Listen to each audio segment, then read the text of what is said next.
Good morning. कसे आहे सगळे?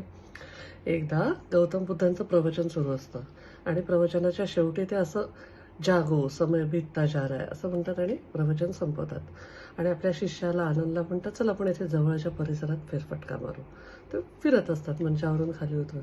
तेवढ्यात एक अशी तरुण मुलगी त्यांना येऊन भेटते आणि म्हणते, मी तुमचं प्रवचन एकदम तल्लीन होऊन ऐकत होती, पण जसं तुम्ही म्हणालात जागो समय बीतता जा रहा है, तेव्हा एकदम मला आठवलं की अरे मी नर्तकी आहे आणि एका गावातल्या आजच्या एका शेठजींच्या घरी माझा नाचाचा प्रोग्राम आहे. तर आता मला उशीर होतोय, मी जाते.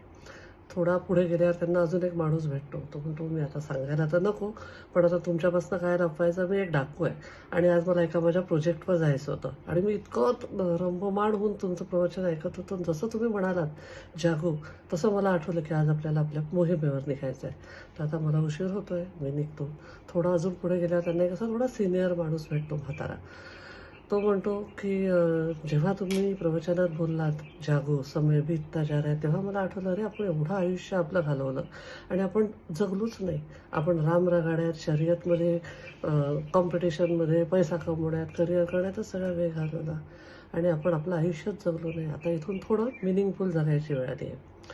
गौतम बुद्ध त्या आनंदला म्हणतात, बघ मी एकच वाक्य बोललो, पण प्रत्येकाने आपल्या आपल्या लर्निंगप्रमाणे किंवा आपलं आपलं बॅकग्राऊंड जसं होतं तसं त्याला अंगीकारलं. आपण जेव्हा आयुष्य जगत असतो आणि आपल्याला जेव्हा काही चांगलं शिकायचं, ऐकायचं असतं, तर आपली तयारी पण तशी लागते. तुमची जशी तयारी असेल तसंच तुम्ही घेता. जगात खूप ज्ञान उपलब्ध आहे, पण त्याच्यासाठी जी आपली तयारी लागते, जसं आता आपल्याला मुलांना शिकवायचं असेल की चांगलं कसं घ्या किंवा चांगलं कसं शिका, त्याच्यासाठी त्यांचं बॅकग्राऊंड पण आपल्याला तयार करता येतं का हे बघावं लागेल. जेव्हा आपण जन्माला येतो तेव्हा आपल्याजवळ काहीच नसतं. हे सगळं बॅगेज आपण क्रिएट केलेलं आहे. त्याच्यामुळे असं तसं पाहिलं तर आपण खूप काही गंमत नसतो.